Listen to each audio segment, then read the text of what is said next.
Loveline. 1-800-LOVE-191 with Dr. Drew and Adam Carolla.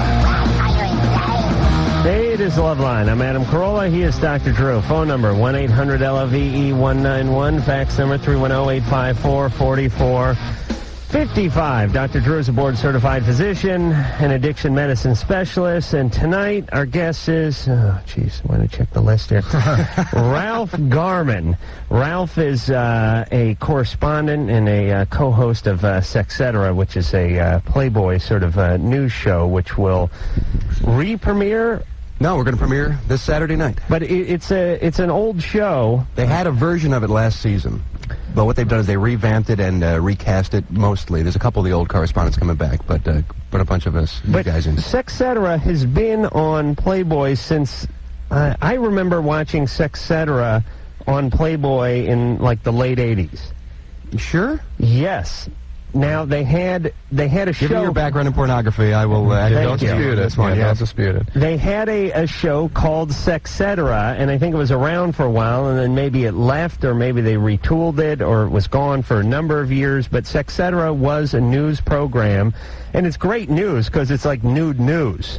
Yes, it's the news about nudes. Yeah, it's like we have one correspondent that goes down to Rio to handle the nude beach volleyball competition. Another one is in San Diego State for the topless convention, and it's tremendous. It's a great gig. Yeah, and Ralph, we're back. If that's the case, we're back. It's like Love Boat: The Next Wave. Right. We're the next wave of Sexcetera. Except for it's good. Yes, exactly. And I got to tell you, as long as there's nudity, it doesn't have to be that good. Well, include everybody here in both your history together. Ralph and I, and he makes that sound so ominous, doesn't he? Our history together. You jump in if I screw this up, Ralph. Ralph and I met at the Acme Theater. I am going to say like 92. 91? 91, I think, yeah. I was with the Acme Improvisational Troupe from maybe 89 on. Well, you were there with that troupe as long as Ralph was? I was there first. Yeah, Adam was in the original members, right? Right. And Ralph we was there did for a while, sketch comedy and improvisational What's up with comedy. you? Ralph conducts himself like a professional. He looks like a trained announcer. And look at us. Look at us. He does. He is. He's like a real, I'm kind of blown away. I'm a little bit intimidated. Well, he has professional training. I mean... but you were in the same institution with him. I know. I don't know what happened. Oh. That's why I got out. I couldn't take the heat. You got out, or you were asked to leave? It was one of those things. It's like when there's one of those big corporate buyouts or something where they offer you an early retirement. You got the golden parachute. I got the golden parachute minus the parachute and the gulp. Hey, I want to say I got a fax from a guy named Dan Sweeney who straightened me out on the issue of taste buds. Yes. Okay. Remember I was talking about different regions of the tongue having different sensations. That's right. Sound stuff. Turns out bitter is on the roof of the mouth and looks like near the larynx, near the pharynx. Did I question you about this? Yeah, you did, and I didn't see. I don't think it really be technically taste buds. Taste buds are really on the tongue, papillae on the tongue. Right. But there clearly are sensors for bitterness somewhere that I wasn't aware of. So right. Please, he's a sophomore in high school, and anyone else, please feel free to straighten me out anytime. And speaking of bitterness, you're pissing off our guests by talking about taste buds. I'm just concerned that a sophomore in high school is besting Drew in. No, that's okay. I like that. I love that. That's a little troubling. No, come on. I don't know everything about everything. With this internet, everyone's a doctor.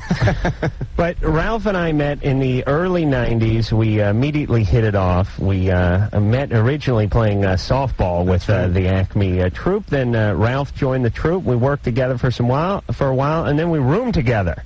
Or boarded together or something. Were you trying to tell us something? Nope, nothing ever happened between us, although I probably have seen him have sex before. Probably more times than I've seen myself have sex. I'm sure that's true. During that period of history.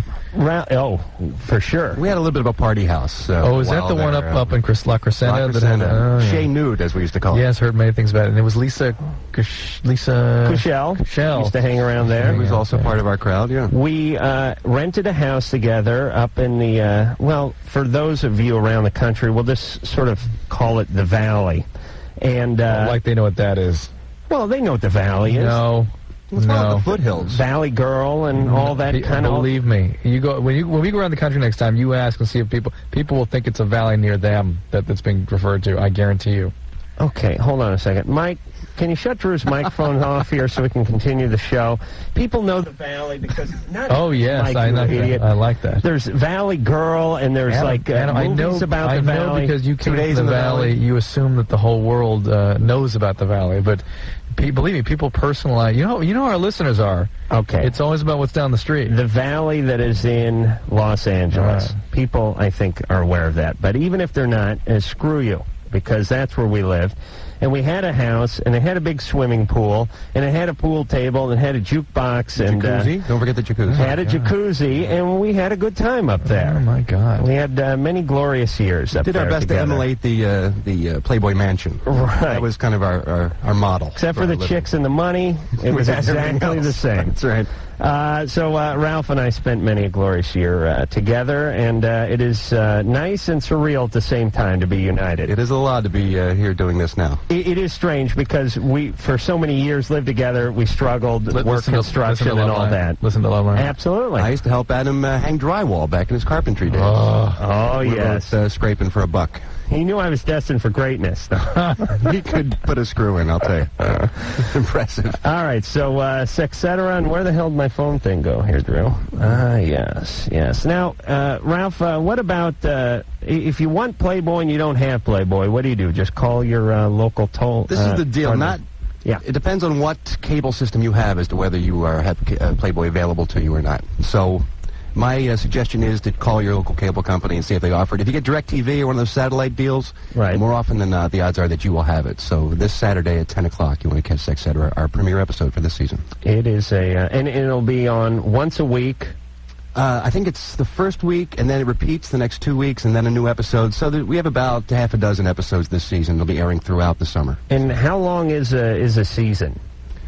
6 episodes, and the season lasts probably until the fall. So they're going to stretch 6 episodes out over the summer into the early fall. You know, and we'll do a whole new set. Who one of the correspondents on this show is Susanna Breslin. That's right. Good friend of yours, right? Susanna, I met doing the Roseanne show, pardon me. And she is as nutty a broad as I've ever met in my life. Have you ever met her, Drew? She is just 8 feet of crazy white woman. She's an Amazon. Is she seem pretty sane to you? No, she's nuts. Okay. But she's a sweetheart. I love her.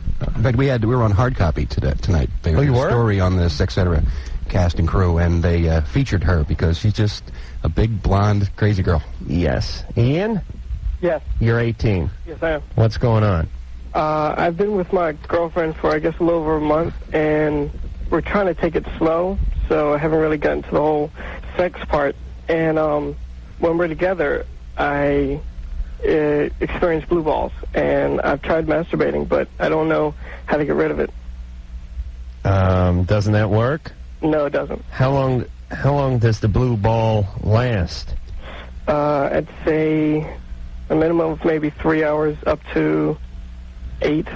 And is she actually standing on your balls, or you're just sexually aroused for a prolonged period of time? Because the masturbation should really take the pressure off of that. Yeah, I know it should, but it doesn't. Drew, what is this? What is it you're describing? What do you experience? Kind of like when you get kicked in the testicles. Wow. And it's kind of that kind of pressure. And masturbating doesn't relieve any of that? No. Any other symptoms? I mean, trouble urinating? But it's still better than cod liver oil. I guess. You know, I mean, in terms of things that you try that don't work. I see. Masturbation's way up there.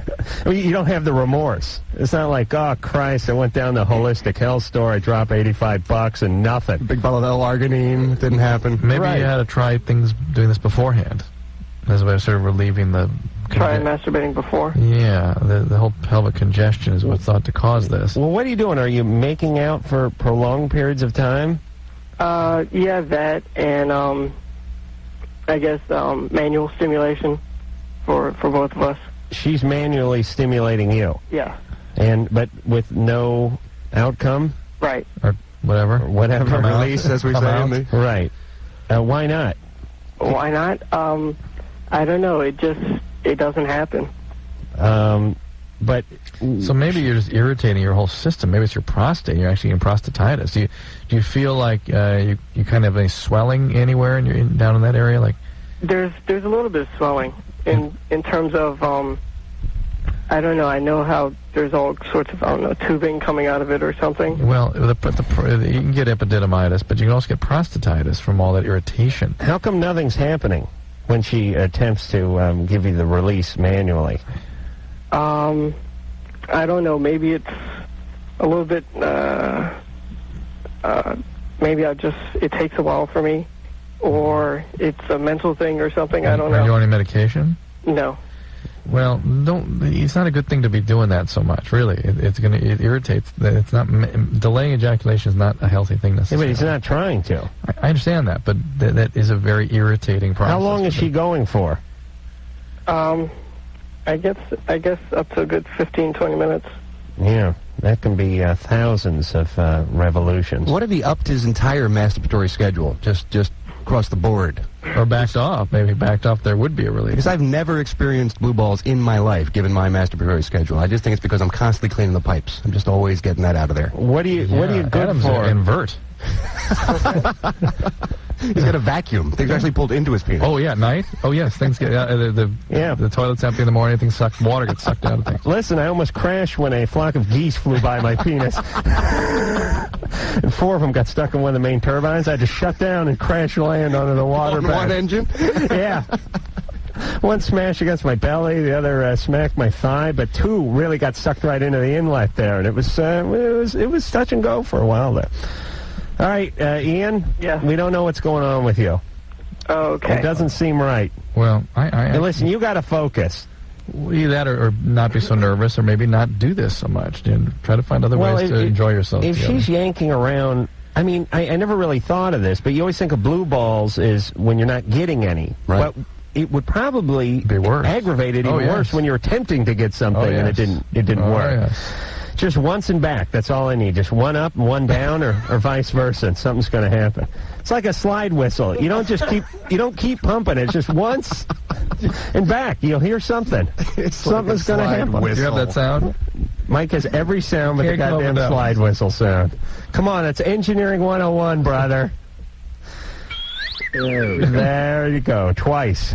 Joe. Yeah. You're 23. Yeah, I have 2 quick questions. One is, I've been married for 2 years, and we've been making love quite a bit, and then I just started masturbating, and now after I masturbate, like a day or 2 later, I want to make love to my wife, and I can't go at it. I don't know why. I was wondering if you can maybe help me out. What? You want to, but you cannot achieve an erection? Oh, I can, and I get into it, but then after a while I get soft, and I can't bust a nut, basically. And you're blaming that on the fact that you masturbate? Well, I didn't have a problem with that before. I'm just curious, is that possible? Are you ejaculating more frequently? By masturbating? Yes. Yeah. Than you would have if you were just with your wife? Well, we both have hectic schedules, and we don't do it as much, so I'm thinking maybe But you said you used to be doing it quite a bit. Yeah, exactly, used to, but not at So the time. before it was no problem? Oh, before, yeah, exactly. So why would it be a problem now? That's the question I'm asking. So I have no idea. Nothing to do with the masturbating, right? I was thinking it could be, but I don't know. That's why I'm trying to... But you said a day or 2 afterwards. Yeah, like a day or 2 afterwards. Yeah, 23. I mean, let me say something about my friend Ralph for a minute. This guy is prolific sexually, whether he's with someone or alone. And this guy has like a 10-second refractory period. He really does. I have a short refractory, yeah. And is that one of the contests you guys had? No, Ralph is not involved with the no masturbation contest. Well, I thought maybe you had refractory contest too, or something weird. I think the Wheeze may hold that record. I wasn't one of Adam's freaky friends. I got in a lot of that. He only had freaky friends, Ralph. I'm sorry. I raised myself above that level of twistedness. Yeah, once in a while he took a little dip in the deep end of the freaky pool, but for the most part, he was one of the friends that just sort of sat on a lounge chair outside and sunned himself. But Joe, at 23 years old, if you masturbate on a Tuesday and you go to have sex on a Thursday, there's no reason why you shouldn't be able to bust a nut, as you say. Yeah, I hear you. But actually, I've been masturbating quite a bit, like maybe a few times here and there in the day. It sounds like he's increasing his masturbation. All right, Maybe so that's it why. is more than when you were having sex with your wife and you were into it. Okay, so All right, He's leaving his game in the locker room, fellas. That's what's Are happening. you on any medication? No. You sound very anxious. You been nervous about something lately? No. Well, I've had some personal problems with my body. I'm just curious. I'm have to go to the doctor and check it out. What's the matter? Well, sometimes when I go to the bathroom, like when I go poo, sometimes it bleeds, blood coming out. I don't know exactly what that could be. How old are you? I'm 23. I talked to someone. They said I ate a lot of spicy food. They said that could be it. No. No? Please. Not unless That's it's glass and spicy food. there's more blamed on spicy food in this society.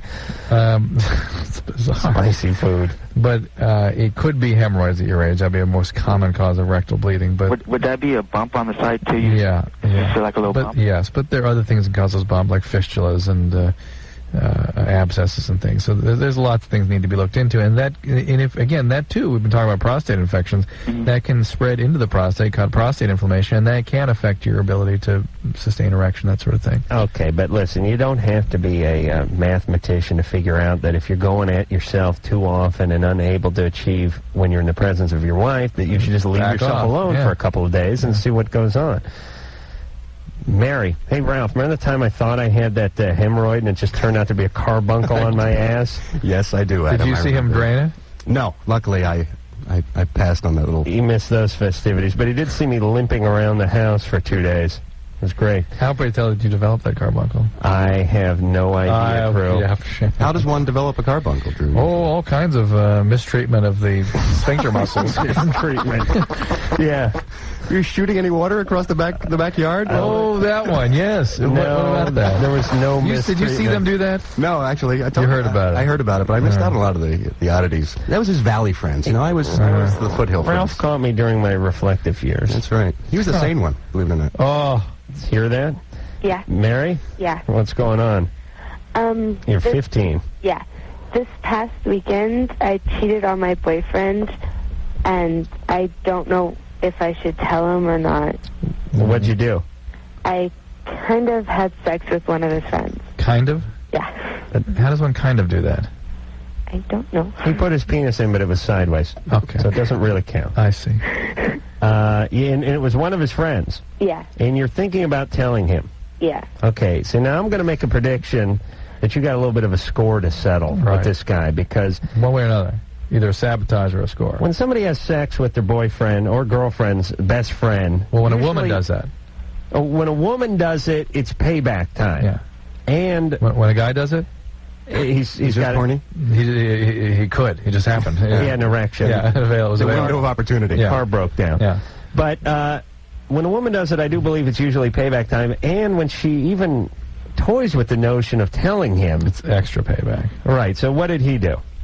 Actually, he didn't do anything. Is he real nice? Yeah. Extra nice? Yeah. Yeah, sabotage. You won out. You can't handle it. Was your dad sort of a cheater type? No, not really. Or not available? Well, yeah.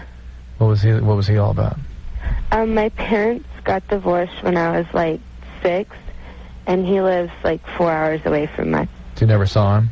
I see him like periodically, but I don't see him all the time. What kind of guy was he? Huh? What kind of guy was he? Or is he?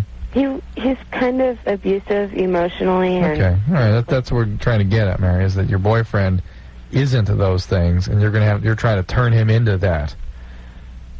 Right? He isn't doing enough bad to you, so you got to stir things up a little bit. Well, and also, I mean, just in a nutshell, the first relationship you had with a guy was a little disappointing. I mean, Dad kind of abandoned you, and Mom, and now you've reconnected with a guy, and it's scaring the S out of you, and you're gonna finish it. I mean, you're going to put yourself out of your own misery. Well, you cheat with the guy. You tell the guy you cheated. He either does one of two things: either he breaks up with you and you're out, and you don't have to worry about it anymore, or he spins out, starts screaming at you, takes a swing at you, and it's just like your old dad. It's a way of mastering those things that you're most fearful of happening, and you just make it happen yourself.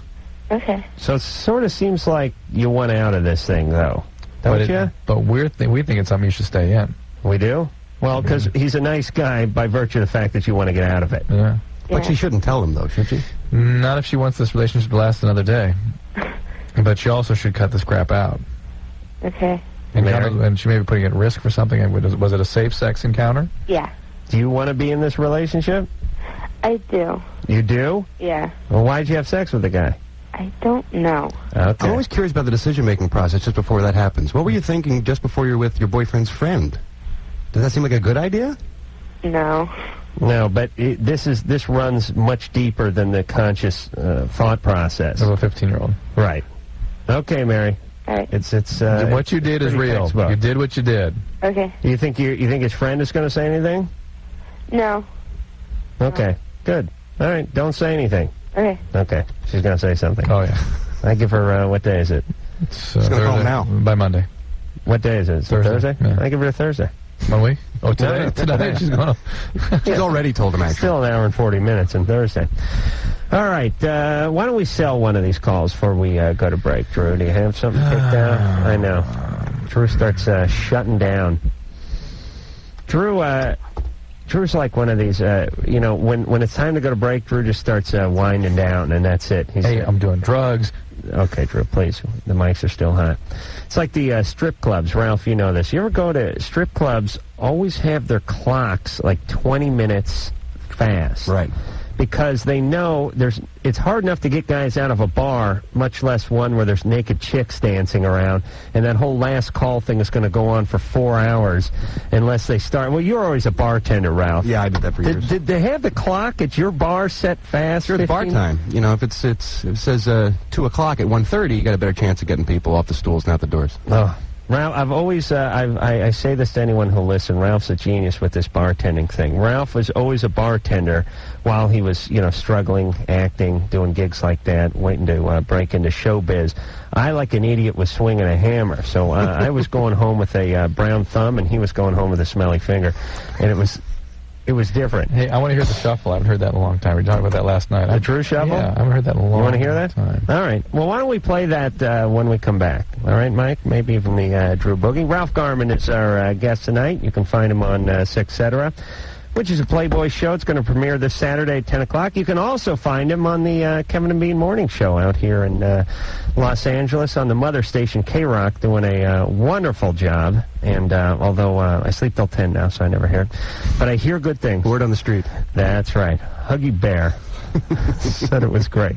We'll be back. This summer.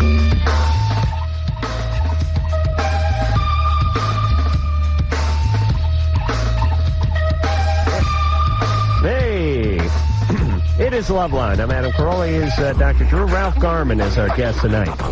Ralph is not only an old friend, but a talented friend who is hosting or co-hosting one of the cast on Sexcetera, which is on the Playboy Network, and will premiere this Saturday, 10 o'clock. And Ralph does good work, and there's naked chicks, and I just don't see how you could do wrong with that combination. Think 60 minutes with boobs. That's the way we like to sell it. Right. If Mike Wallace would take his goddamn shirt off, that's right. What this Sexcetera would be.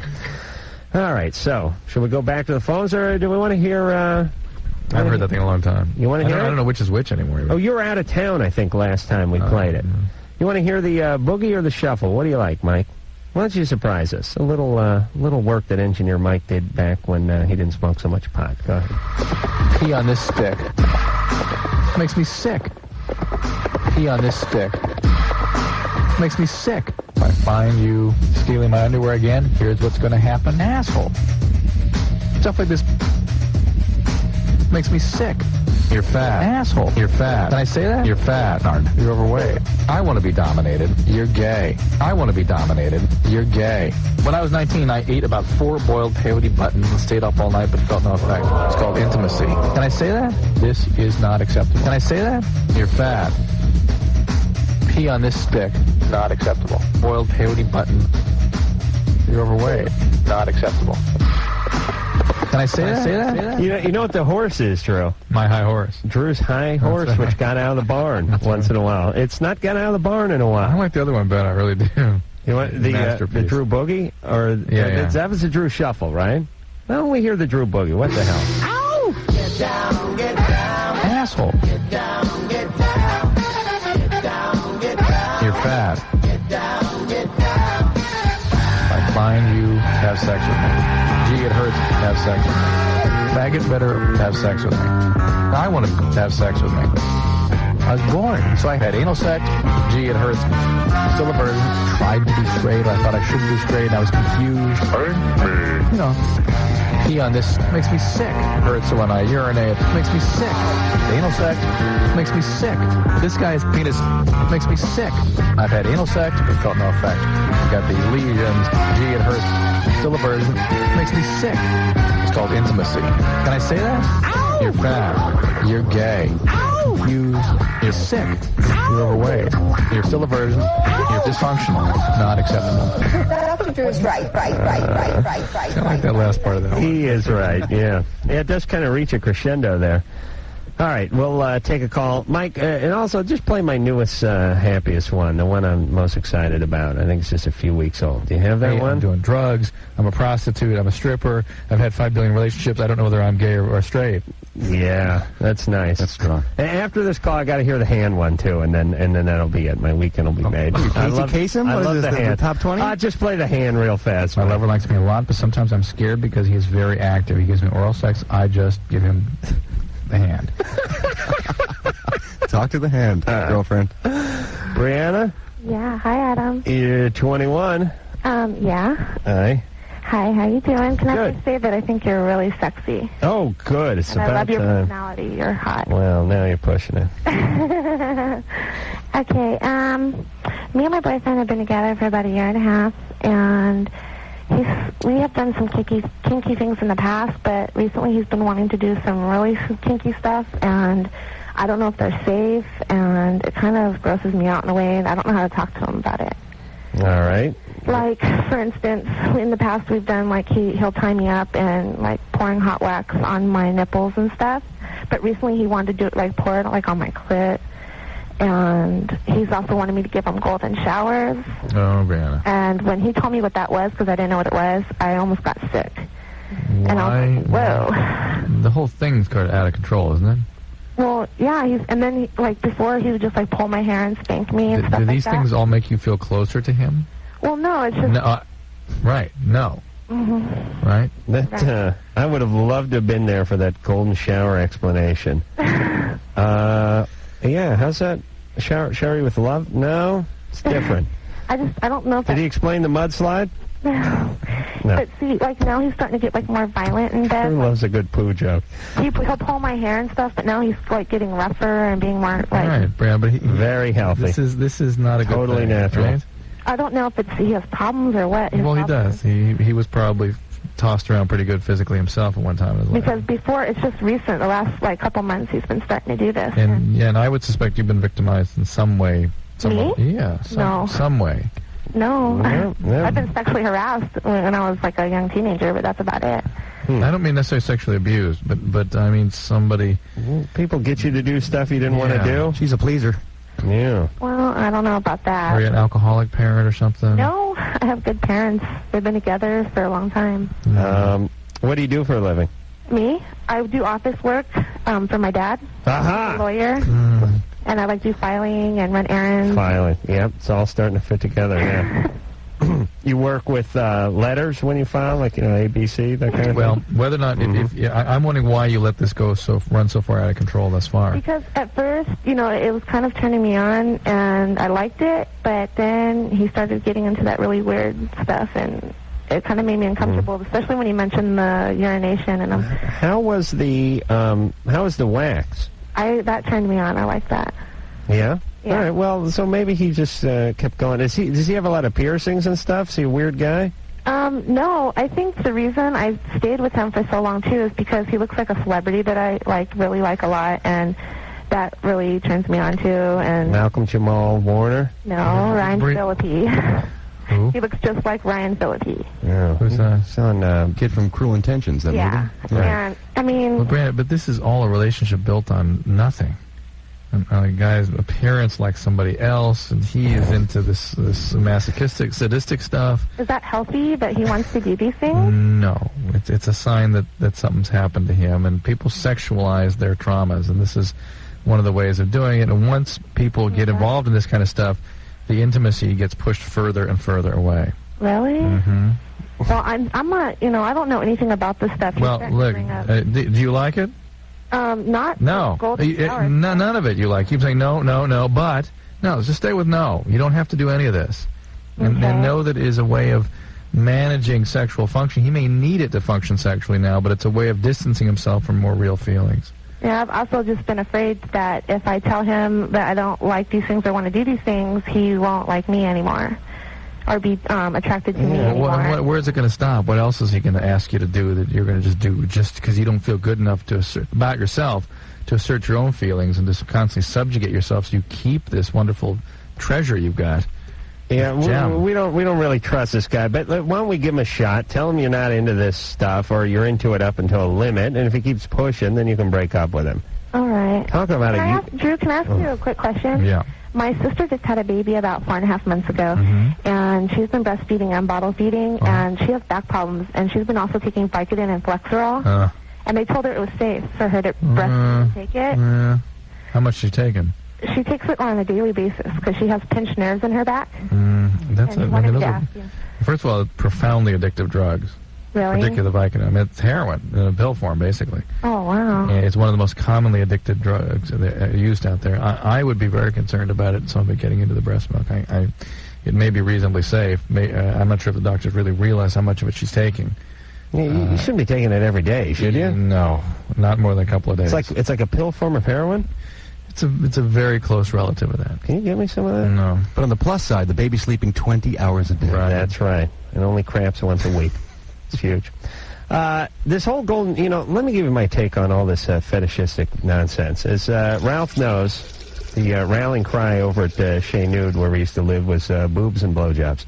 That's what I'm into. I don't get leave the wax for the candle makers. I do not want to hurt anybody. I don't want to humiliate anyone but myself on occasion. But you're a meat and potatoes guy. You're a little vanilla guy, at least for my taste. I may be a little vanilla, but my whole thing is if this chick ain't flipping your cookie, don't melt wax on her and roll her in sand. Just go find someone who gets you going. Is that some prison term, flipping your cookie? I'm not familiar with that one.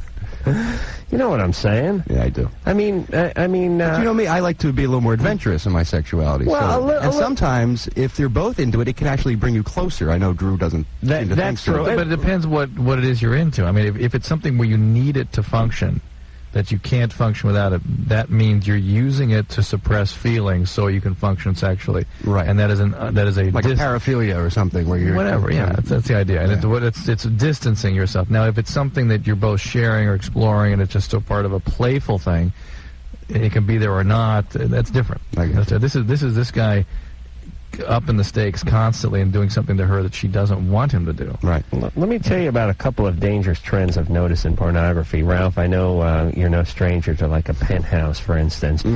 Every second shot in the penthouse is a urination scene now.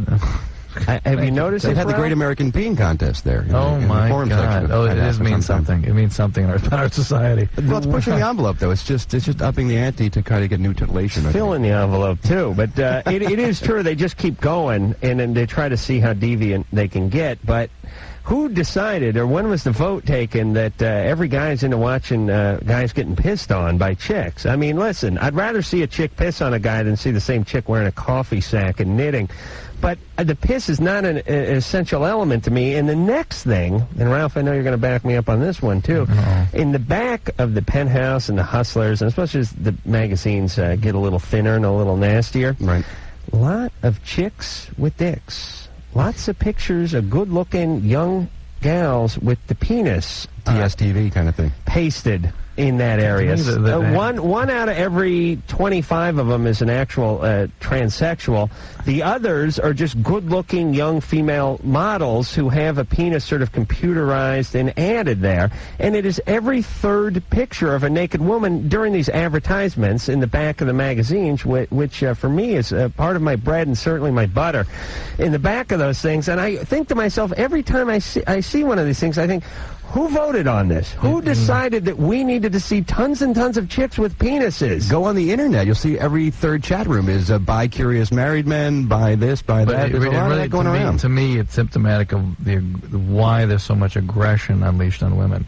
Men are sort of perceiving them that way. Well, I now think every third woman on the street has a penis from reading these magazines. Are you checking them out and grabbing their packages? I really do. I swear to God, my mom slapped me right across my face the other day, but I said, Mom, I got to know.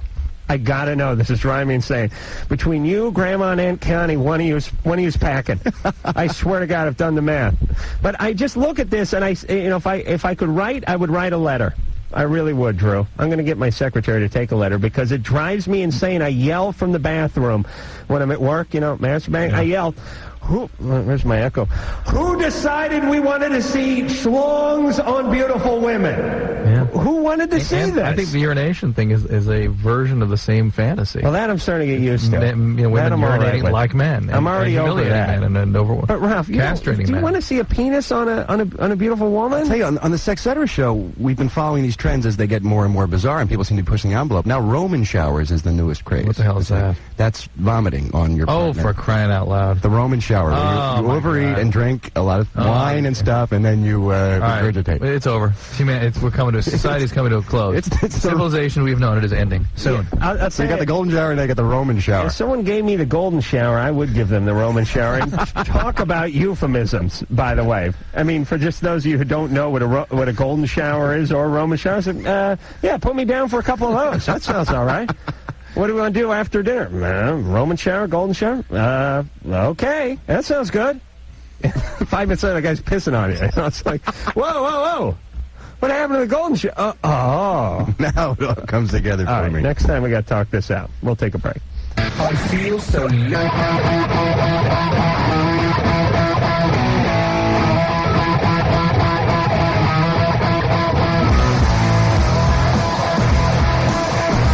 It's Loveline. My good friend Ralph Garman is here tonight. He is one of the hosts of Sex Cetera, which is on the Playboy channel. They're having their premiere episode this Saturday, 10 o'clock, and also contributes quite nicely to the Kevin and Bean Show, the morning show here on K-Rock, the mother station. Ralph, what can we expect to see this coming Saturday on Sex Cetera? The story I'm doing is about amateur pornography. Apparently it's a growing trend in America that the hottest selling and hottest renting videos and adult videos are amateur, which are these couples who are putting themselves on tape and film and selling it to a clearinghouse that distributes it around the country. So we talked to a couple that wanted to be in porn, wanted to make their own movies, and we followed them through the process, how they go about it, how they contact it, and we actually put them on tape for the show. It's interesting. I just thought of this while you're saying that technology moved the porn out of the porn theater and into the living rooms of the world with the VCRs and the video cassettes. Internet stuff, too. And the Internet. And now technology is going to take it out of the sort of company's hands and with these, 3-chip, super cameras that everyone can afford now. Why the hell have a big crew? There's a company called Homegrown down in San Diego, and all they do is just edit and package footage that people send them. They'll pay them $20 a minute for their usable footage, and they'll package it into a 2-hour tape and sell it. And their overhead zip because people just send the stuff in. $20 a minute, Drew. Sounds like we could probably get 25. We have a little celebrity. I always think about that, having that discussion with our children one day about watching pornography in a crowded movie house with 150 other guys. Can you imagine? We used to go to an X-rated drive-in in Philadelphia where I grew up. We used to sneak 6 guys in a car, 2 of them in a trunk, and we'd pay our $5 a head, and you sit there at a drive-in watching people just go at it on this giant screen. All the bunch of guys sitting in cars watching these movies. That's great. It's the most disturbingly homoerotic experience of my memory. Herb, this popcorn's got a little too much butter on it, brother. I want to talk to you now. Oh, my God. Yeah. Oh, and then imagine just all the people just pulling off on the side of the freeway or whatever was within, within eye shot of the place. All the kids with their heads hanging over the fence. If you got a good enough room at the Hilton next door, you could sit in your room and look through the window and see the X-rated screen, the drive-in screen from the Hilton Hotel. That is crafty, X-rated, and they're probably showing like 3 movies at a time. Absolutely. All right. Well, let's hope you didn't go with the velour interior, because that's a bad call. Ralph, the Genie garage door open is spot welded to the headliner, son. I want to talk to you about that. Spencer? Yes. You're 15. Uh-huh. What's going on? I had 2 questions. One of them was about the symptoms of marijuana addiction. Mm-hmm. What's the question? What are the symptoms of marijuana addiction? I can't remember the question. A family history, typically a family history of alcoholism and a daily preoccupation with the drug. Okay. And an inability to stop that. Yeah, okay. And my other question was, is it true that if you lift weights every day as opposed to every other day, you'll actually get weaker? Not necessarily true. There are more... there are theories about what's optimal performance or how you can get optimal performance out of a muscle, but it depends what you're looking for. Well, if you move it around, you do your legs one day and your chest the next day, it's fine, right? Yeah. And if you're looking, it depends if you're looking for size or conditioning. It depends what you're looking for. Well, Spencer, you're a real Renaissance man. I mean, you're hard to figure out. Yeah, the weed question wasn't about me, it was about my sister. I know. How about the GHB overdoses last night here in Hollywood? Did you hear about something? I did some interviews on that today. It's a real common thing. GHB, there's no way to assess the dose you're getting. The difference between a 6-pack of beer intoxicating dose and a coma dose is like an ounce. Really? And so these guys go out, you can die on GHB. It's pretty easy. What happened? They were outside of some club last night in Hollywood, like 4 people OD'd on it or something? Yeah. And what happened to them? They're okay, aren't they? I don't know the story. I know one was in serious condition, and the other 5 were okay, I think. What do you do? I mean, is it like alcohol poisoning? Is it like you drank a bottle of tequila? Yeah. As far as your body's concerned? You stop breathing, you aspirate. It's a depressant, right? Isn't it? Yeah. It's like alcohol in terms of how it works that way. All right. For us, it was just booze and jacuzzi water on occasion. We didn't know from GHB. We were old school. That jacuzzi got rough looking occasionally, didn't it? I heard about that. We should have cleaned up. You know, I got to tell you, Ralph was sort of in charge of cleaning the pool, but he stayed with it when it was hot. But when the weather turned bad, he didn't get out as much as you'd like. And one year, I took it upon myself to drain the pool. We had an Olympic. I mean, no description would really do this justice, but we had essentially an Olympic-sized pool in our backyard. I mean, at least by residential standards. It was not the kidney bean shaped pool. It was the lap pool. Yeah. It was 70 feet long and 30 feet wide. I mean, a big square with a 10-foot deep. There's a manta ray in the deep end. We never could get out of there. I mean, it was really deep end.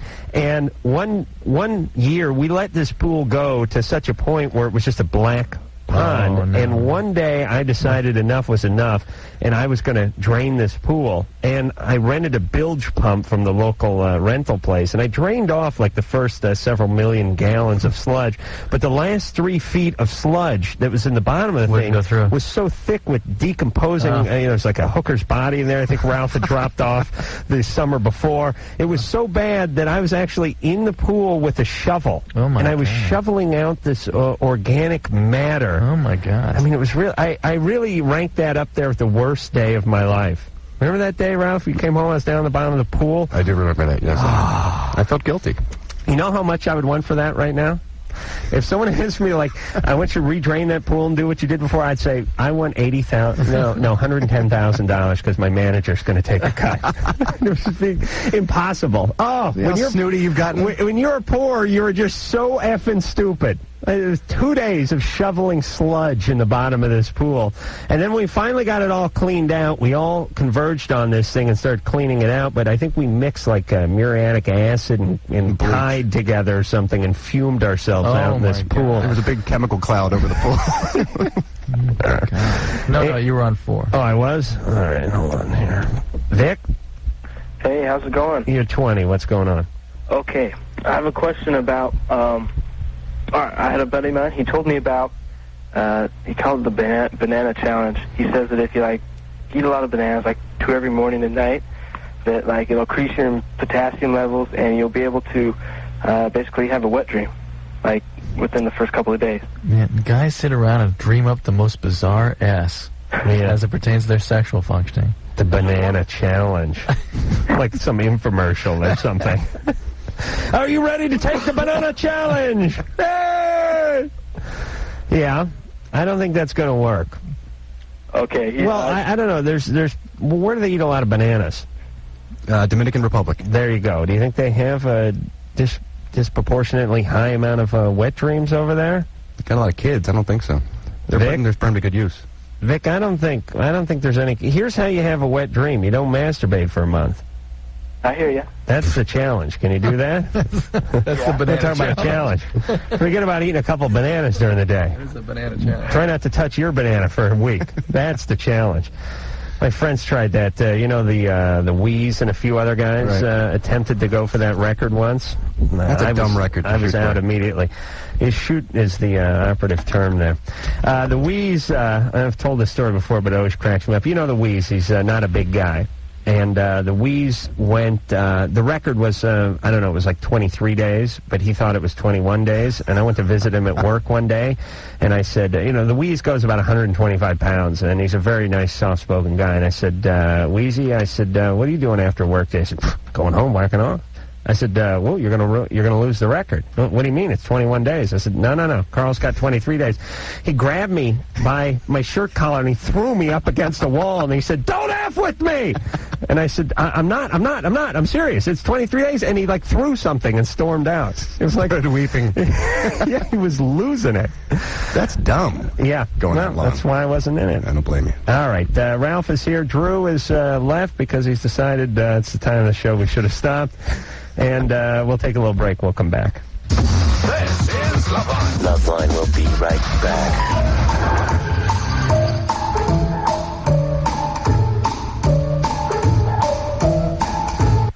Loveline on 92.1 KFMA. It is Loveline. We're going to take our traditional 10-second station identification timeout, and we'll be back with more Loveline in just 10 seconds.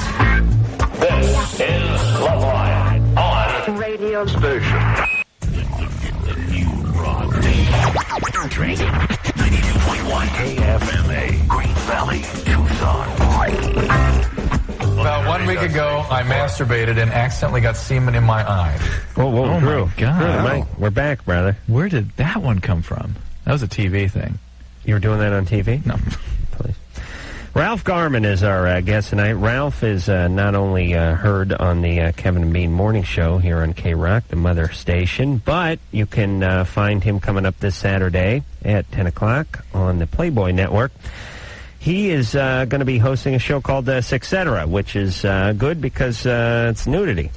And it's comedy, and you got Ralph and boobs. That's all you need. When I started doing the stories, I was like, okay, and I want to do this and get this story and, look into the sociological factor of this thing. Like, we need more boobs. Just shoot more nudity. God bless them. Like, all right. And, it's a bizarre sort of homecoming here because when Ralph and I remember in particular when we did work one job where we were, when Ralph and I lived together for some years and I was swinging a hammer, we were working at a gym.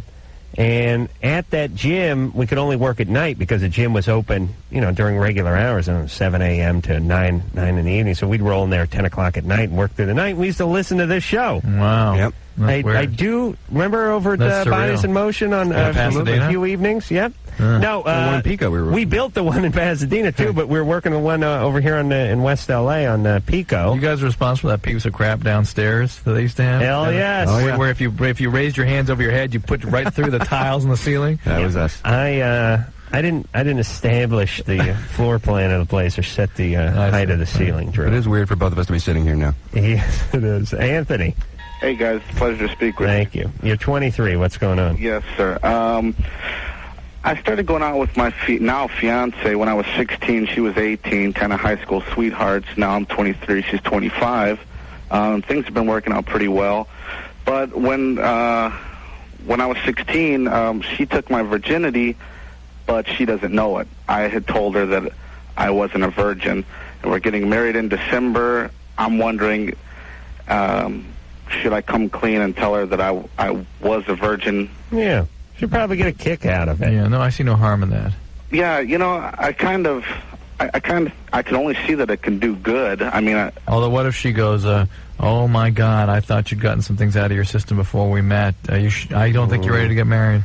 You don't really get much out of your system at 15. And you know what? If she gets like that, I mean, she doesn't want to get married in the first place. Well, yeah, I don't see her doing that. No. Yeah, then why not tell her? Why not be as honest as you possibly can? It only helps a relationship. The only problem with that is when we were younger, I used to, tell a couple stories. I mean, I even made up stories of past girlfriends that I had slept with. That's the only problem with the story. Had she told you stories about past boyfriends? No, but I mean, I know she's only been with 2 other guys besides me. But why did you feel the need to tell? Yeah, I want to know. It seems like you're compensating for something. Just trying to fit in and be cool. Yeah, all right. Well, just tell her that. I'm sure she'll love it. I mean, who the hell is going to get pissed at their mate for sleeping with less people than they thought? You know what I mean? What a nice windfall that is. Yeah. Go ahead, Anthony. Think so? Yeah. I think guys, a lot of guys probably do this. I did this. I lost my virginity. The girl's like, did you, am I your first? And I was like, no, I've had someone before. Why? What made you think I was? Well, Adam, you're crying, and you've been humping my ear for 15 minutes now, and you're on the phone with one of your buddies. No, that's my ritual. The crying part is just... I'm complex, baby. Onions. They're onions in the kitchen. The part about you yelling yes and high-fiving the parrot, that's the part that leads me to believe this may be your first time. How old were you your first time? I was, 18? No, I was 16 and a half. Oh, so or almost 17. Let's see. Yeah, so you started 17. masturbating about 6 months before you actually... Yeah, I was late with the masturbation. You were? Yeah, I didn't start going until I got was... to think about catching up. I was 16. I was 16 and change, because you just assumed... I thought you were such a pro. I thought such a ninja. Yeah. I've been training since an early age. Right, well, it's like you'd assume Jordan had been playing basketball his whole life, That's right. You wouldn't know if he got started in high school or just a biological. This is a genetic talent. See? Wow. It's just no practice. Well, when you excel in something, even if you get in late, it doesn't matter, I think is what you're saying. Chris handed him an electric toothbrush when he was 16 and said... You didn't know that story? No. He, my good buddy Chris, was outraged that I had not masturbated, which, as any good friend would be. And he said, listen, you're not jacking off? And I said, no, I don't know what's going on down there. I don't know what to do, And he said, listen, take this electric toothbrush and go sit on the toilet. Don't come out till something comes out of your penis. I was like, are you serious? Yeah, go in there. Like, every, 20 minutes, like, hey, what's going on in there? Nothing. Oh! Electric toothbrush. Yeah, just... How was that the first thing you think of? Hey, that's bad. The floss was the real killer.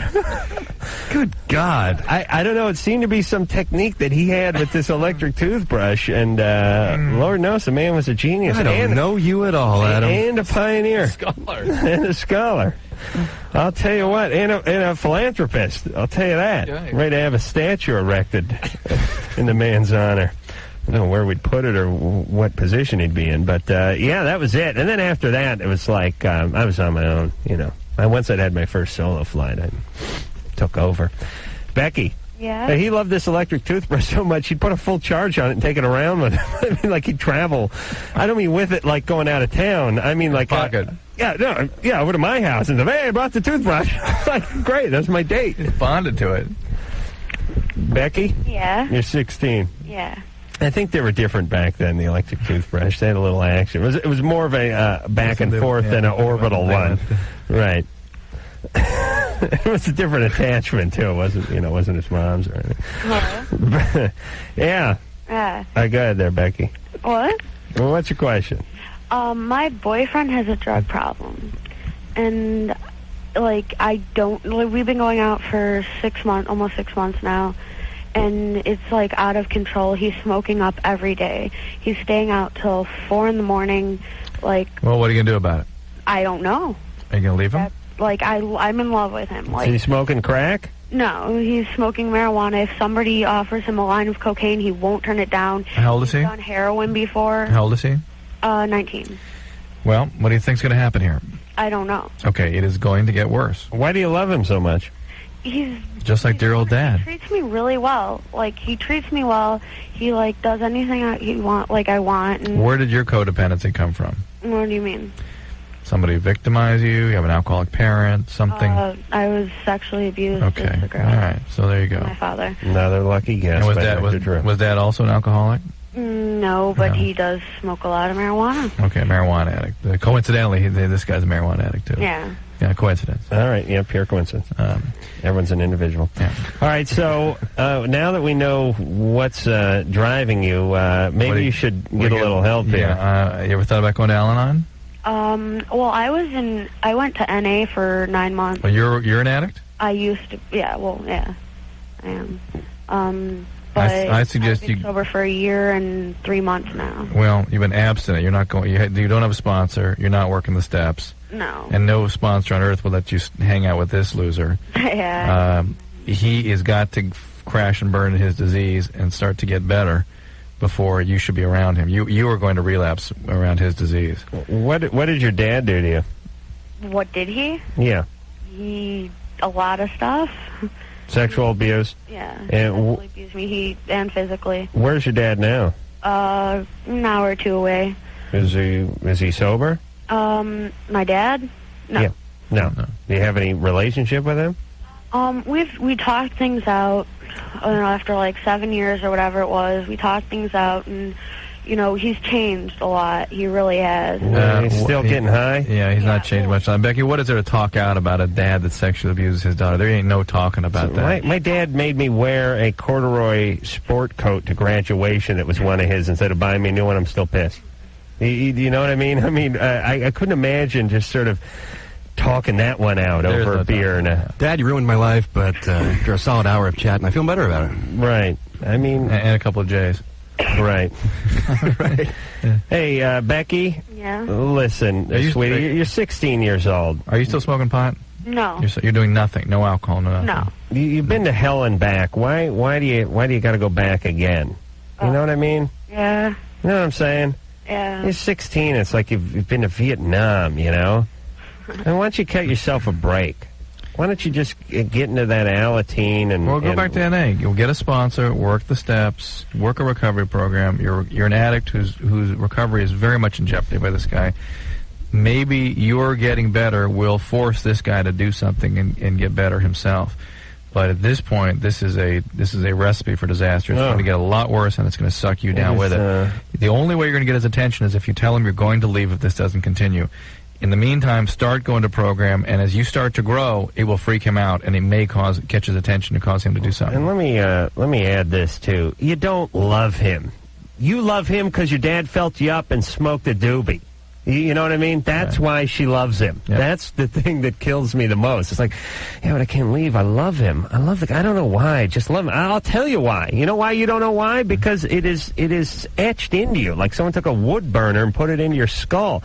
Your dad screws with you, and now you're damned to a life of chasing abusive, drug addict losers. Yeah. And then that is really the worst part about all of this horrible parenting and the physical and sexual abuse and alcoholism and all that kind of stuff is not only do you rob your kid of their childhood and screw them up in the moment, in the here and the now, but you just damn them to a life. I mean, they'd have a much better, once you just poke out one of their eyes and remove their good arm, they would still have a much better shot. Oh, yeah, it would hurt in the moment, and that'd be it. I'd rather have my kid lose their right arm and their left eye and 3 of their toes than have to go through this and then spending their entire life is just some play they cast just over and over again. They get hooked up with another abuser, and then the good news is they have a couple of kids, and now they get to introduce a few more youngins to this lifestyle, and so it goes. It must be hell never to be able to trust your heart because you're not really sure whether you're really reacting to it or whether you're just... to learn not to trust it is their goal. Is if they're attracted to learn to go, be careful. Yeah. That's the problem. This is love, everybody. Ryan. Hey. Hey, you're 15. You guys are cool. Thanks. Speaking of pot. Funny as ever. Okay, well, my question is, me and my girlfriend have been together for like 4 months, and we just started having sex like last month, and she never takes off her bra, and she doesn't have a small chest. She's pretty good. I understand why she doesn't take off her bra, no matter what I do, and if I try, she gets mad. Yeah, but you're having sex, Right. and How old is she? She's 16. 16 won't take the bra off. Yeah. It's kind of like, remember Smokey and the Bandit? He only took his bra off for one thing, Ralph. I think it was his boots, wasn't it? Oh, wait a minute. No, maybe his hat. Oh, his hat. Thank God Ralph is here, by the way. That kind of stuff doesn't work at all with your... What was the one thing? What was the one thing? Well, he took his hat off to make love to a woman. I see. Right. Really didn't take his hat off because he was bald. And the hairdresser didn't want to deal with the tube. And the rug would blow off because the Trans Am had T-tops on it and it was doing 140. Have you asked her why she doesn't take it off? Yeah, I asked her. I was like, why don't you take it off? She's like, I don't like it. I'm like, what? So I don't understand. Is she exceptionally big-chested? She's double C, almost a D. Okay, she's self-conscious or something. They don't have a double C. There is no double C. I don't know. Like almost a D. They're pretty big. She's large-chested. Yeah. And how big's the rest of her? She's like good, all over. Okay. Maybe there's some asymmetry there or something, or women get funny feelings about their nipples or their directionality. What about, does she want the lights turned off? Does she tell you to turn your head when she climbs out of bed and that kind of thing? No, she doesn't mind the lights are off or whatever. I mean, the lights being on. Look, wait, let's stop. But all the speculation where she is uncomfortable, it's a matter of fact. Okay. All the speculation in the world, why is moot. Only she knows. He's got to find out and make her feel worthwhile and care about her. I think she's like a triple B. All right, just talk to her. Just have the discussion. Don't accuse her of anything. Just be curious and see. And you know what? You know what I would do, quite honestly? I'd use a little reverse psychology. I would start wearing a bra to bed. Yeah, and then when she started begging me to take it off, I'd be like, oh, you okay, first, baby. That's right. It's good for the goose. Debbie? Yeah? You're 20. Yep. What's happening? Okay, well, first of all, Ralph, I love you. I listen to you every morning on Kevin and Me Show. Oh, thank you very much. I love your entertainment report. It's always funny. That's very kind of you. I appreciate that. At You're welcome. 6:25. I beg your pardon? What are the two times of the... 6:40. 6:40 and 9:40 I do the entertainment reports. I always listen to in the morning. You don't want to give him a compliment? No, I think they're great. I'm giving a compliment saying I listen to him more. It's great. Okay. Okay, hello? He used to compliment me. Adam, I need to compliment you? No. He said you used to. Forget it now. Oh, go ahead, jealous. Debbie. He's jealous. My question is, my fiancé always wakes up with an erection. Well, actually, no, it's 85% of the time. Is he the only male you've woken up with? Yeah. Okay, all males do that. All males? Yeah, it's all of us. That's how you know that they're not having medical problems. If there's any. Really? Because he said that he thought he was the only one. He's like, I never asked anybody because he's nervous about it. Okay, everybody does that. But, yes, because I wasn't sure if that was normal. Normal. Or him. Normal. Really? Oh, that's interesting. And he's nervous about it? He didn't want to talk to other guys about it. We're more worried about that than anything else. Wow. Because he didn't know if it was normal. His brothers, Well, the he guy's lives with brothers, and they've never told him anything. A 20-year-old guy with brothers, and he doesn't understand. No, they don't tell him nothing. Yeah, but here's the deal. I've never really had a serious sit-down discussion with any of my buddies about the morning wood phenomenon. I just assume that's, hey, I wake up, I got a boner, therefore I am. Right. You know, I mean... You don't look the gift penis in the mouth. Absolutely. You got it. It's like, I'll take it. You ever heard the term morning wood? Debbie? I beg your pardon? Ask her. Have you heard of the term morning wood? No, I haven't. Okay. That's what that refers to. Oh, Adam, just my sister just walked in. She heard me on the radio, and she wants to tell you that she loves you, and she thinks you're so fine, and I can't believe you're engaged. Oh, yeah. Yay! Thank you. But, Debbie, that's what that term refers to, okay? And if a man is having erection dysfunction or difficulties in a relationship, one of the ways you assess as to whether or not they're having some sort of biological problem is whether or not that morning wood happens. Yeah. And if it does, then things are functioning fine. You know what's funny about this show? It always kills me. It's like we go from a 14-year-old who goes, yeah, I got a problem. I'm nailing my chick in the ass. Sometimes my beer slats off. And then we talk to some 23-year-old that goes, my husband's ho-ho gets a chubbo in the morning, and when he makes poopy, it smells. It's like, wow. I mean, I don't. We really run the gamut here. But that's refreshing. I like that. It is. It is. People but concerned about erection. There's no in between. No, there isn't, is there? He gets erection in the morning. He's scared to talk about it. He thinks it may be a medical condition. I don't know. I've never seen a penis before. Wow. Hey, this is a good chance for me to bring up my idea. I'm looking for backers for this idea. It's that mattress. The Matrafis. Oh, yeah. It's the mattress with the orifice hole in it. Matrafis. Matrafis. Matrafis. It's a mattress with a hole in it. Sure it is. And it's serious now. It's more of a what would you call that?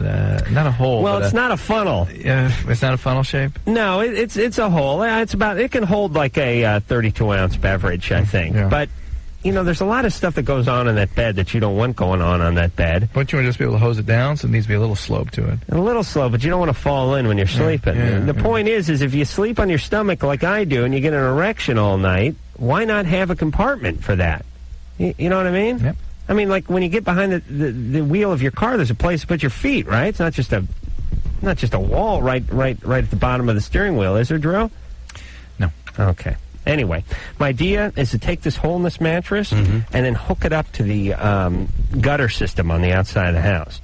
And so whether you want to, whether you got a bad taste in your mouth, you got spit in there, or you're with your woman, or you spill a beer, whatever it is, whatever if your mattress actually has drainage. This is your idea? Yeah, so once in a while a squirrel or sparrow or something gets caught up in there. And you get leaves in there, you have to clean it up? Well, you get the Mexican guy to blow it out. Sure. That's what the kids are calling it these days. Richard. Yes. You're 23. Hey, this morning wood thing. I work up in an OR at a hospital, and one of the doctors, we were all joking around one day about the morning wood, and his idea about it was if you wake up in the morning you don't have morning wood, then you didn't get enough sleep the night before. That's it. That's how you gauge if you had enough sleep or not. If you didn't have enough sleep, you don't have the morning wood. Wait. If you didn't have during that particular night, you didn't have enough sleep? Yeah, that's how you gauge. Yeah, it has to do. There's something to that because it has to do with the phases of the sleep that you go through. And normal sleeping phase should cause you to have that at some point in the early morning hours. So there you go. So if you've been up staying too late, you don't have the morning wood, you didn't get enough sleep. I mean, it's not exact correlation, but there's something there. Yeah. That it, Richard? That's it. All righty. Thank you. Yeah. Thank you for that information. I think I have an erection when I wake up almost every morning. A lot of it has to do with urination. Yep. So I always thought that was the body's way of kind of keeping you from wetting the bed. No. Well, it does. Yeah, but that's not what it is. Yeah, but because it's a useful byproduct then. Yes, that's right. The full bladder adds to the congestion and helps things fill up, but it actually is the neurology of the sleep cycling that seems to initiate it. Really? Yeah. Is it true your testosterone levels are highest in the morning when you wake up? I had read that, but I don't. Yeah. Drew, does it have anything to do with pressure? Yes. I mean, do guys who sleep on their stomach get more erections than guys who sleep on their back? No. They don't? No.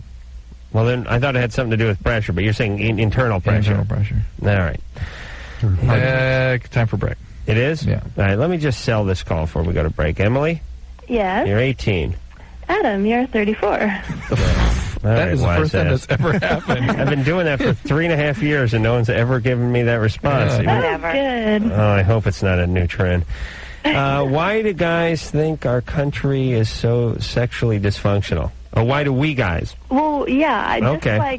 Not that you think, why is our country so sexual? All right, we'll talk about it. That's a fair enough question. Okay. Hang on there, Emily. Okay. All right, we'll tell you why. Ralph Garman is here from Sexcetera, also from the Kevin and Bean Morning Show here in K-Rock. We'll be back, and we'll all give our 2 cents on why we're so dysfunctional sexually as a country after this. The FMA.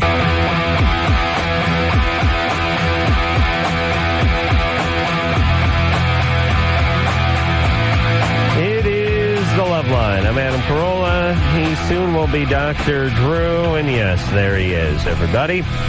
Ralph Garman is our guest tonight. He is doing a show called Sexcetera, which is on the Playboy Network, which premieres Saturday at 10 o'clock.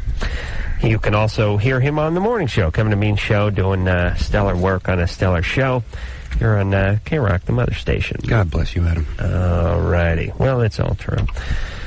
Emily. Yes. All right, so you're 18. Mm-hmm. And You want to know why guys in general think... well, no, I want to know why is our country so sexually dysfunctional? And are other countries or cultures, like, do they have as many child molestation cases as we do? No. Or is it I think it's wrong with us? It's a combination of the exploitative parenting we carry on, the fact that we have suddenly in the last 30 years decided that families don't matter and that they're sort of temporary contingencies that can, which is terrible, absolutely terrible. And we have a world in which sort of exploitation and aggression against women is part of our culture. And you add those things up, and it doesn't make for healthy relationships. Well, we may lead the world in pedophilia, but there's some other cultures are up to some pretty weird stuff too. Like there's Asian cultures with, hey, we got to get another bear pancreas so I can keep another 10 minutes of hard on while I'm banging this geisha. What? That listen. You want to get weird? You go to these get into these Asian cultures.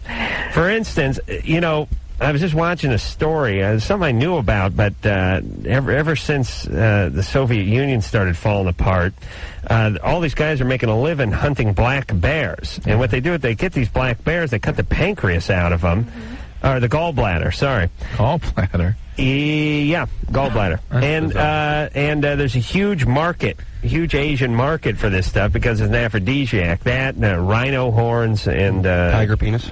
Tiger penis, and... Are they really aphrodisiacs? No. Well, Viagra is probably cutting into all that, I would think. I don't know. They're still... tell that to a bear. Run around with no gallbladder. But Emily, well, wait a minute. I don't think he's the psychologists... Well, he's probably limping. You're right, that theorize about this sort of throw the whole thing under the category of rampant narcissism, which is really what's taken off in this country. I don't know. I just am amazed at how many conversations I can have with so many different people and hear that, every other person was or knows someone who was abused as a child. Yeah, the data I've read, the studies that vary between 6% and 62%. So I think it's probably somewhere in the middle there, around 30% or so. I just think it's appalling. But well, it's sad. It's very sad. Before I have to go away, I just want to say that, Adam, I absolutely love when you say, okay, you have a caller and you stop and you pause and you say, okay, this is what you've got to do. And you, talk about, you give them your great advice. Oh, really? Yeah, it's so funny. Oh, thank you. And I also want to know, where did you go to school? Because you have such a prejudice against junior colleges. Yeah, well, I went to junior college. That's all right. Where did you go? Which junior college? Yeah. Well, I went to North Hollywood High first, which is junior college. Great. And then I went to L.A. Valley Junior College for a couple of, I don't know what they have over there exactly. How courses. They measure it in dog years or how they figure it out over there. But I took a class or two over there. Oh. Saw a guys smoking pot and eating granola bars and decided I had to go to work. Yeah. They're wasting time. Well, they're not that bad. Yeah, there's a handful of folks who actually use it the way it's intended to be used, and then there's the other 95% of people at junior college hanging out, killing time. Yeah. Here's the deal, everybody. If you were not a good enough student in high school to go off to a regular college, that 3 months you spent smoking pot and playing on your Ziffy board in your uncle's pool is not going to change you into a great scholar all of a sudden. You're killing more time. All right, Emily. Oh, wait. And magically, I can always tell our goofball listeners who went to junior college because they say stuff like, yeah, I spermed. I spermed. It's awesome. We had a guy say that there, and it was awesome. Gosh. Okay, and also, you know how you were talking about you want this miracle mattress with the extra hole in it? The mattress, yeah. Yeah, they have those, and they're water toys that you use in the pool. Yeah, that's true. They're filled with tons of little air inflated. Yeah, and they have a hole in them? He needs a hole through and through, though, see? Yeah. Not a reservoir. Yeah, I don't want to fill anything. I don't want to top off the mattress and have to use a squeegee to, to screed it off. You know what I mean? I need something that goes through to the outside, something that gets in the storm drain drainage system. Yeah. Right. Ew. All right, thank you, Emily. Okay. All right. She's really thinking way too much. Eric? Hey. Hey, you're 28. Yeah, I'm an avid listener. I mean, I've been listening since you were with Poor Man. Wow. And I really pay attention to listen to what you say. and I just want to comment that you guys are just awesome. I mean, I would have never gone to psychotherapy if it wasn't for your show. Wow. But in particular, some of the issues that I was dealing with were abuse issues, and Dr. Drew says that as kids, if you're abused, you it's kind of an imprint, and then you somehow seek it. Well, actually, both of you guys say this. You kind of seek out your abuser type of thing. There's about a 60 to 80% probability that kind of thing's going to happen. Oh, okay. Well, if you're a woman, you seek it, and if you're a guy, you perpetrate it. Yeah, it's the women tend to seek relationships with men that are issues around power, and men tend to seek out relationships that are exploitative. Huh. Also, let's see. You were saying something about American Indians having a real high incident of drug addiction. Alcoholism. Oh, alcoholism. And 85% of addiction in the world is underpinned by alcoholism. So if you're going to be a drug addict, it's because you have the biology of alcoholism in your family. That's what it is. Yeah. I mean, plus I'm American Indian. Right. So you're not completely, but you only need. It turns out you only need 25% American Indian to inherit the genetic potential for addiction. I think that's what you got. Yeah. And particularly, I've noticed with the Plains Indians, like the Cherokee. Because I'm Cherokee. Yeah. It's real powerful biology there. Yeah, I mean, I had no idea. Yeah. I mean, I was wondering why I was so different. I mean, I had rehab, and I don't know. But well, you've got a double hit. You got a powerful biology, and you've got a pretty traumatic past going. Oh, a total traumatic. Yeah. One of my questions was, how do you know? Like, I've gone through like 4 therapists. Yeah. And I just found one that just hit home, and she was working. She's at the county, or the county clinic, and she also works at Orangewood, which is a home for abused kids. Mm-hmm. And she totally just hit. I mean, I can't tell you what she did to me, but I was wondering how you know when to stop seeing something. When they tell you. Many years usually. Yeah. Many years. When they're done paying off their condo in Palm Springs, that's when they will tell you when therapy is time to wrap up. You know, it's funny. I was watching.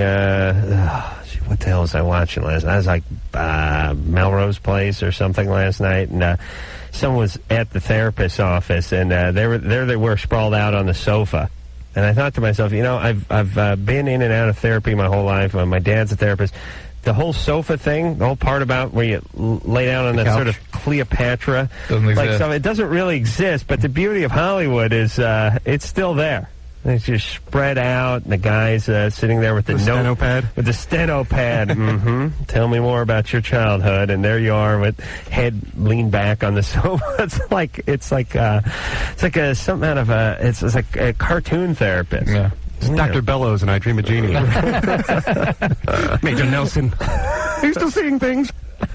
Jeannie! Oh, God. That's what Dr. Bellows was a psychiatrist. Yes, he was. Yeah, he was. That's right. And that was like... actually, I Dream of Jeannie Bewitched was really the whole thing. I loved it when he... It was the whole thing. Well, no, that was the angle. Your whole philosophy is built on that. That was the plot for every episode, each one of those, which is... I always liked it when Samantha would blink herself into some crowd. Once in a while, she'd have to go downtown, but she'd always land in some alley, and the only one I ever saw was the hobo, and he'd turn the bottle of rum over and just start emptying it out and shaking his head. Remember that good Usually joke? played by Mr. Whipple, the guy who later on played Mr. Whipple, the big round red nose and the mustache. Right, just rub his eyes. Yeah, they dumped that and Larry Tate making it a double. Right. That was always a good... I miss all the good booze comedy there used to be in sitcoms. Sure Remember did. all that? It was such an innocent time back then. Mike?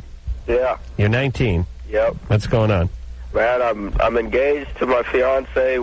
She's pregnant, and we're going through this mood swing thing, and I need to know what I should do about it. It's like one day everything will be peachy, perfect, and then all of a sudden the next day I'm the worst thing that's ever happened to her, and all I did was go to work. You know. How far along is she? 2 months. 2 months. Is she nauseated all the time? She's sick? Yeah. When's a real personality change take place, Drew? Right after delivery. Oh, really? But you know, if she's irritable because she's sick, that settles down at the second trimester. How old is she? Many women develop a sense of well-being in that third trimester. How old is she? 22. You just need to be, listen, women are very sensitive at that stage. They are vulnerable.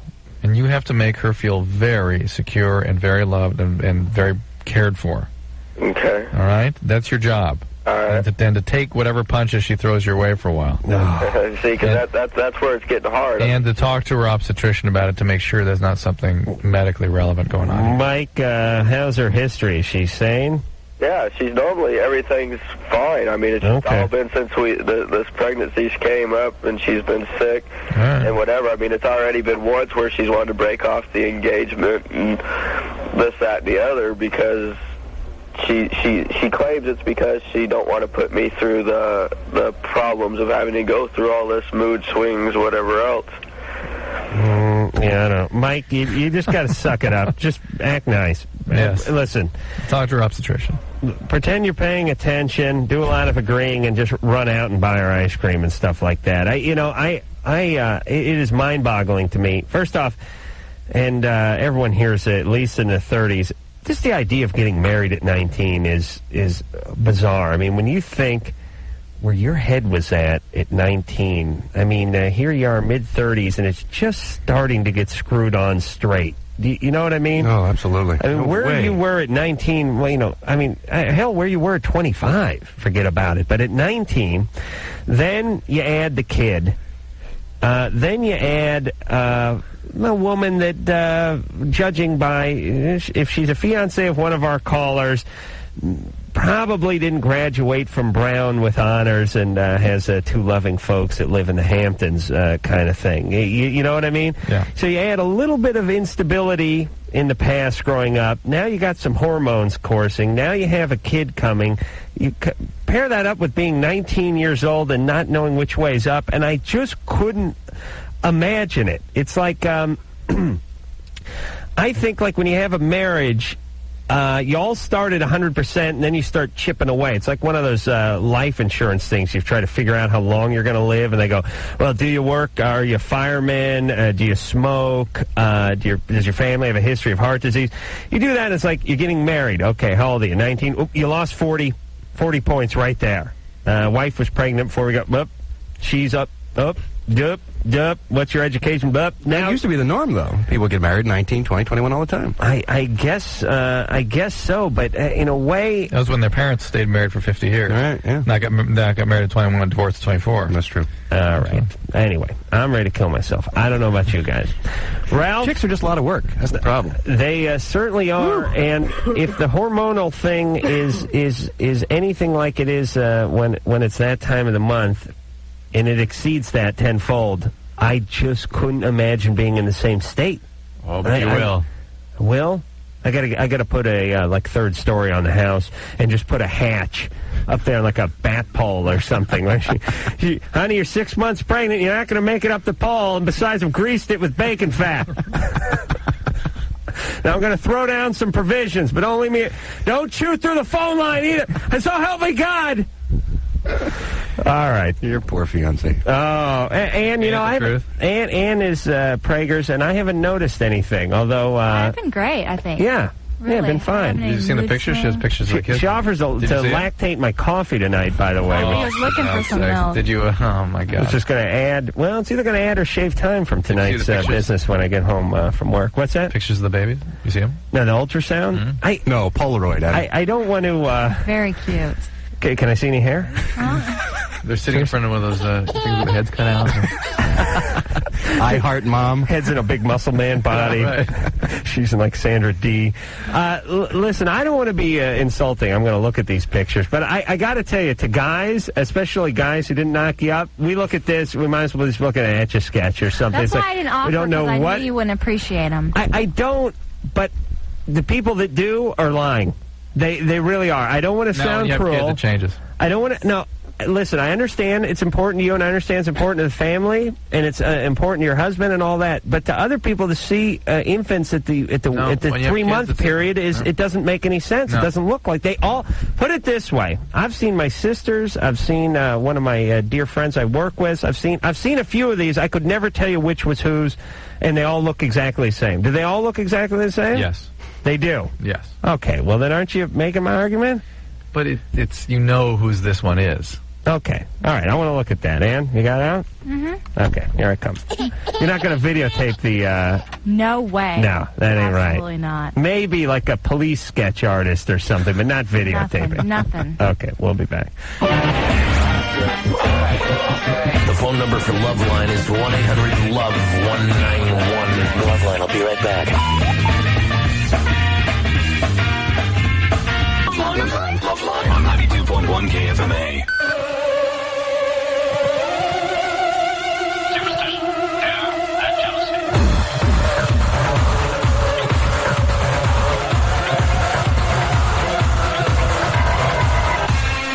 It is Loveline. I'm Adam Carolla. He is Drew. Our good friend Ralph Garman is with us tonight. He is one of the hosts of Sexcetera. Saturday night, 10 o'clock is when it premieres on the Playboy channel. And as I said, this is a show that's been around, and I enjoyed it in the past. And I guess they shelved it for a while or something, but they've revamped it, and you should all watch because not only is Ralph on it, but Ralph, although he isn't naked himself, and I've seen Ralph naked, and you tune in for that, just out of morbid curiosity. But then it's naked women, and that's really the important part. And it's interesting stuff too. I mean, sex is interesting in general to most people, and there's some real interesting stories that we're covering. So, well, it's like even if the topicality isn't fascinating, you got nudity, but as it turns out, it oftentimes is. Yeah. Okay. It's weird what people are doing out there. You'd be surprised sexually what people are into. Hey, Drew. No, you wouldn't be surprised. No, I guess you guys wouldn't, but one would. One would, yeah. George. Hey. Hey, you're 15. Yeah. I've got a report to do on abortion, and I've got a debate, and I've got to defend pro-choice. I was wondering if you guys could help me out, because you've got some kind of expertise in that area.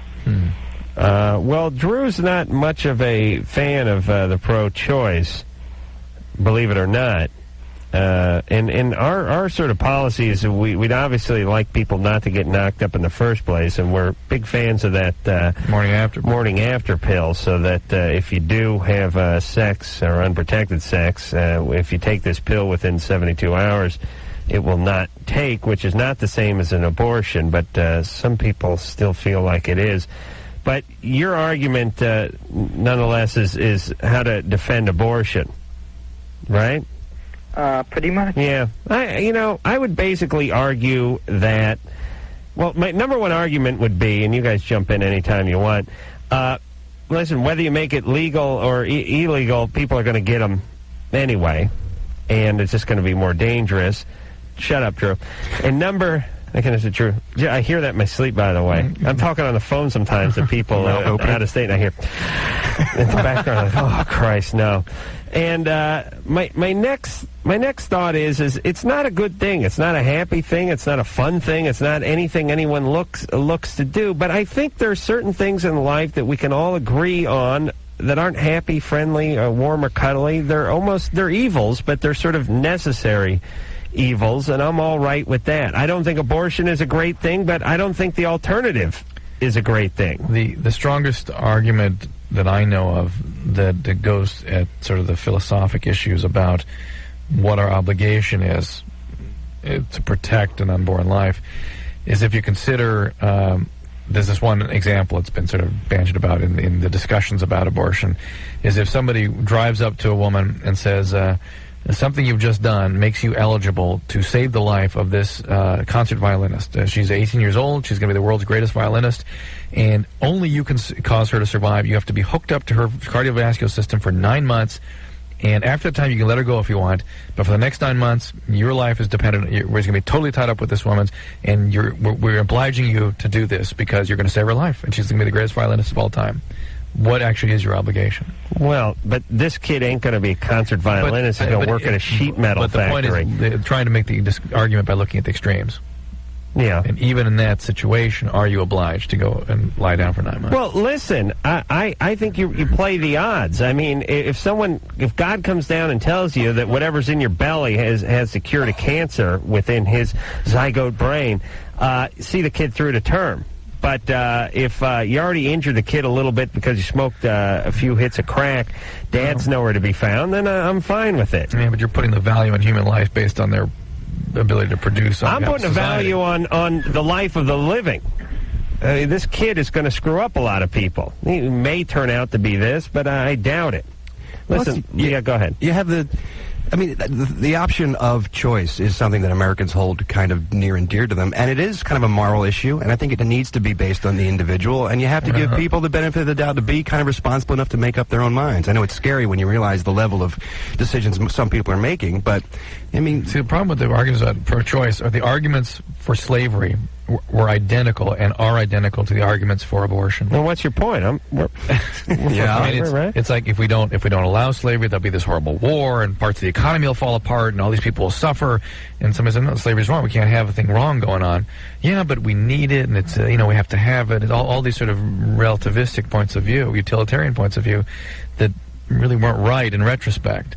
Well, now we have the same exact discussion going on about it. I think, though, some of the arguments for prohibition work for this, too, which is booze kills a lot of people each year. It's not a great thing, but, God damn it, I want to have a beer every once in a while. I don't want somebody telling me what to do. I know the neighbor kid got loaded and drove his car through the living room, but why do I got to suffer for that? I can make my own mind up, and this is a free society. Plus, as we all know, life begins when you learn to program the VCR, not in the second trimester. I'm done for. My amendment to this, or when you can pay somebody to do it for you. So you're covered, Drew, on a technicality. Patsy? Yeah. You're Hi. 34. Hi. What's going on? Dr. Drew. Patsy. Oh, God, I'm really depressed right now. I had a kid 8 years ago, and I still don't know who the father is. Okay, I remember that all I remember is that I remember I had a period, and then I was with this guy in the beginning of May, and then I came down with another period, and then I was with the second guy, and then I remember having it the end of February, like 28th. Now, I've been trying to get the second guy to take the test. He won't do it. I've been trying for 8 years for him to take the blood test. He won't do it. I went to doctor after doctor to ask him, well, what should I do? Should I have the first one take it or the second one take it? And they keep telling me to have the second one take it. Now, I have this gut feeling it's the first guy. All right, now, hold on a second now. Your child is 8 years old? Yes, it is. How's your child doing? He's fine. He's seeing the second guy, and and I don't want him to get too close. Well, what do you mean he's seeing the second guy? Well, in other words, like he'll see him and he'll say, "Oh, he's seen him before." Is this second guy in your relationship? I mean, are you having a relationship with him? No, I'm not. Why is he seeing him then? Well, because I put him. Okay, the only reason why is because I put it his last name because I figured it was his kid. And I only go by... Well, listen, the doctors say it's probably the second guy. The kid has some relationship with the second guy, and that is his last name. So why don't we just figure on it being the second guy? Yeah, but I don't feel comfortable because now that I see the features, I see the first guy. All right, but you listen. But what's the problem with asking You're the first not real stable anyway, Patsy. I mean, why should we trust your But what's the problem with asking the first guy? Why not just get it over with? Why don't you just ask the first guy? You know what? I don't even know where the hell he's at. Well, then it's not a moot point. You got to let this one go, I think, Patsy. You just got to assume it's the second guy and just live with that. Yeah, and it is the second guy. You're just driving yourself nuts. Can I ask you something? What? Does it sound like the second guy? Yes, it's the second guy. It is the second guy. So stop driving yourself nuts and start taking care of your kid, would you? Okay? Okay. All right. Come on, take care of your kid, would you, Patsy? Yeah. All right. Okay. Jesus. That's all Doesn't really matter at this point, 8 years later, does it? Mommy wigging for the first 19 years of your life, while she tries to figure out who Papa is. And it's a guy, too. I hate that. If it's a chick, she just gets into stripping. The guy's going to put a shiv in you at the ATM. Fantastic. All right. We'll be back. Loveline with Dr. Drew and Adam Carolla. We'll be right back. Loveline on 92.1 KFMA.